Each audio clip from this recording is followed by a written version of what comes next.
I'd like to welcome Peter Garrett from mySmart.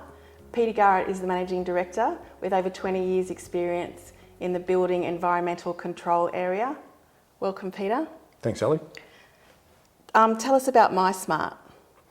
Well, mySmart is a commercial systems integrator providing energy efficiency solutions into the commercial building space. mySmart's been around for 20 years with offices in Sydney, Melbourne and Perth, and we've got 65 full-time staff providing those solutions, everything from the design right through to the delivery of those for commercial clients. In addition to that, we focus quite heavily in the care space. So that's everything from hospitals, aged care facilities and retirement living, with over 200 projects delivered. How does your technology help deliver innovation in the care space? Our technology is based on a product called enGauge. enGauge is an open, non-proprietary protocol, which is recognised globally. It's also been adopted as a technical specification by Australian standards.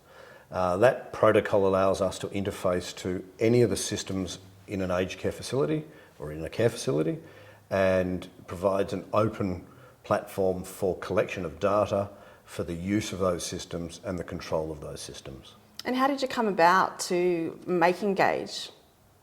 So it came about 10 years ago with clients who were looking to tie separate systems together. Initially that was just lighting control and maybe a little bit of motion detection. But about 5 years ago, Care came to us. Now Care was looking for a solution that pulled all of their systems together. And that was really the growth of enGauge.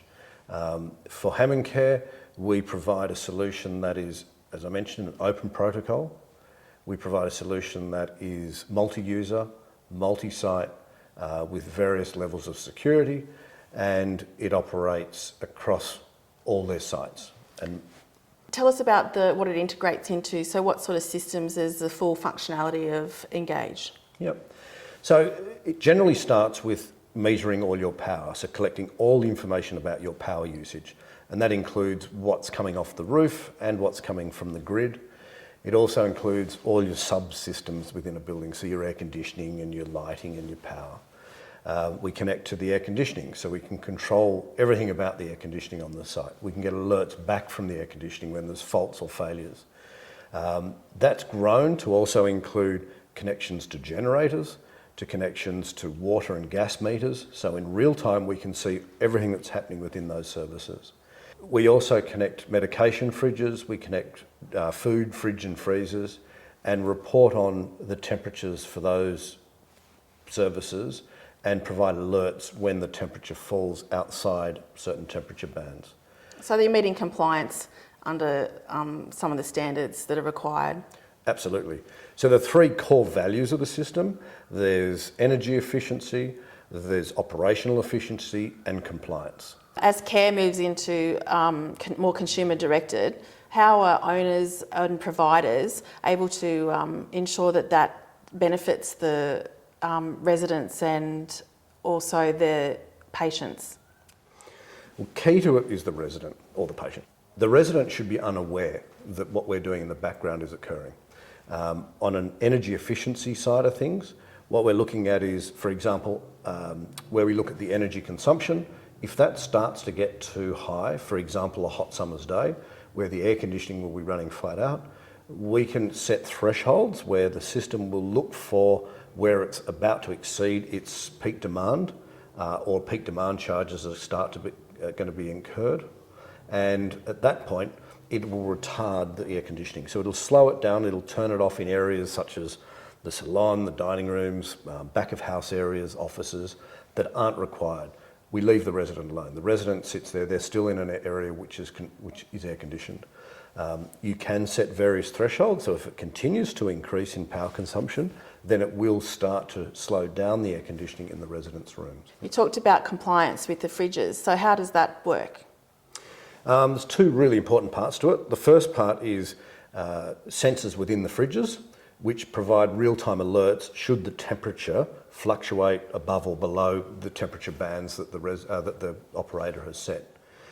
So they'll be sent an email to go and check a particular fridge. Fridges all have names, so they know exactly which one they need to go and look at.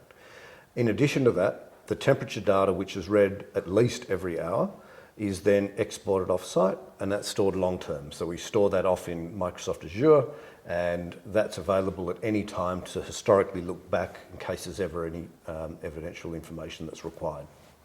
Now, also with regional and rural remote, and how operators have the ability to have oversight. For example, the generators, having to send people out there and not having the care staff doing that type of thing. How does that maintained?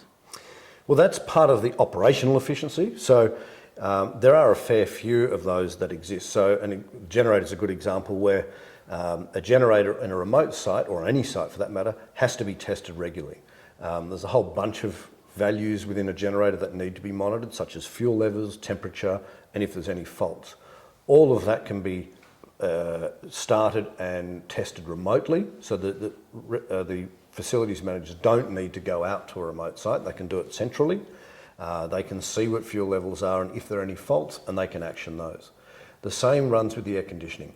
From an air conditioning point of view and an operational efficiency, they're able to look at the air conditioners and see what filters need to be changed in what rooms. They can see which areas clearly aren't working because the temperature's too high even though the air conditioning's running. So it highlights where there's faults. How many actually areas of technology can you monitor? Almost any of them. I mean, the beauty of using an open protocol system, which we mentioned before being KNX, is that there are interfaces to all sorts of equipment. So in the air conditioning world, not only chillers, but more typical in the care space are things such as your Daikin, Mitsubishi, Panasonic air conditioners. So we've got interfaces to all of those, and all of those interfaces look and operate as one, regardless of what system it is in the background. So what response benefit have you had from the providers where you've implemented your system? What benefits have they told you? What's the feedback about the support that mySmart and enGauge has been able to provide? Yeah, there's a couple. All the sites that it goes into, there's always an energy efficiency play and an air conditioning interface. So that's the first, and given air conditioning is the biggest consumer of power in any facility, any savings you can make are going to be significant. We've had sites where the air conditioning was programmed to operate at when it was originally constructed, and from that point on, no one had been looking at how it was going to operate. We've been able to assist in the detection of water leaks. So by looking at your water consumption and at the base load water consumption, once it starts to exceed that, well, there's nothing running, so why are we getting water readings? And it will send alerts to them. So if it goes above a particular value, email alerts are sent out. And they seem to be the major costs in care for providers that they have to review constantly. Peter, tell us how enGauge works supporting the environment for cost savings. enGauge provides a load shedding ability. Now, load shedding is looking at when energy consumption is too high and what we can do in reaction to that to reduce that. Now, the easiest way to do that is to avoid peak demand. So peak demand is a charge that the utility provides to have the capacity in the network. So for example, on a 40-degree day, when all your air conditioning is running, you're going to be drawing more power, and that power will spike. Now, that might only happen once every month, but you will be charged to have the available capacity for that. So by reducing your demand, which is in turn done by reducing the temperature that the air conditioning is calling for, you will reduce the actual cost. On particularly hot days, the air conditioning, when it's running at full capacity, will be drawing the full amount of power available to it from the grid. Now, utilities will charge a peak demand charge, and it's critical to avoid that. Peak demand charges can be anything from $1,500 a month upwards, and that's not usage, that's just a fee that they charge to have that capacity available to you. So minimising that and keeping that as low as possible is absolutely critical. And by doing that, we use load shedding. So load shedding is setting thresholds where if power is starting to creep up, it will start to turn things off or reduce the actual consumption of them. Is that done automatically? It is. So once thresholds are set, and you can enable or disable them, so you can be as conservative or as least conservative as you want, it will work through those steps and gradually turn more and more off to keep that peak demand charge down. It will send emails as well. Once the demand has passed, it'll wait a period of time and then it'll start to re-enable all those services.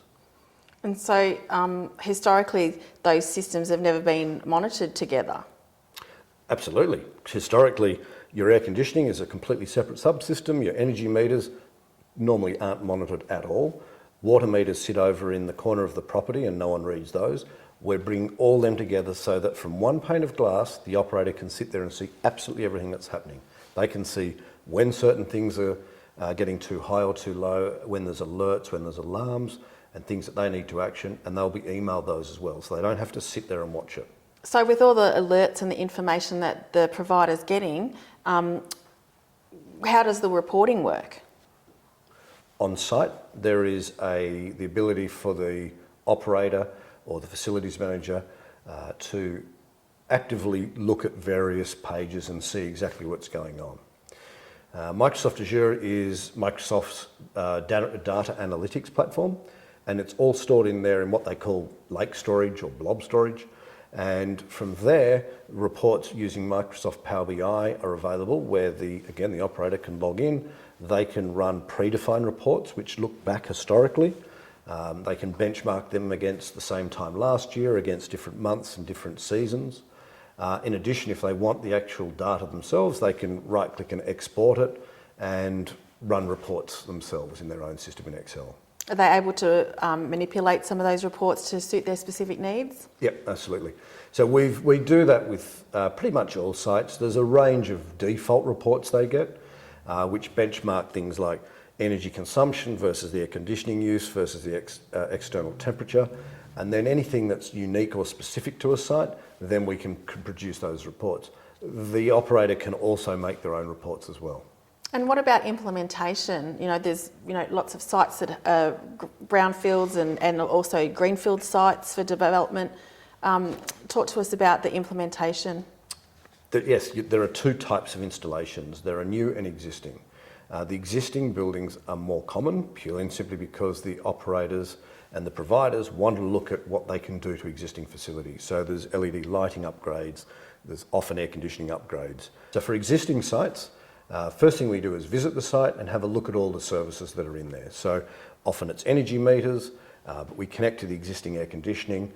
We put in temperature monitors if there's on the recirculating hot water to make sure we can detect when Legionella is in its breeding range, which is between 25 and 42 degrees. Fridge monitoring and whatever other sensors are required. From there, what we do is we will have it installed, so we provide all that service, and then that site's online and the client can actually start to use it and monitor it.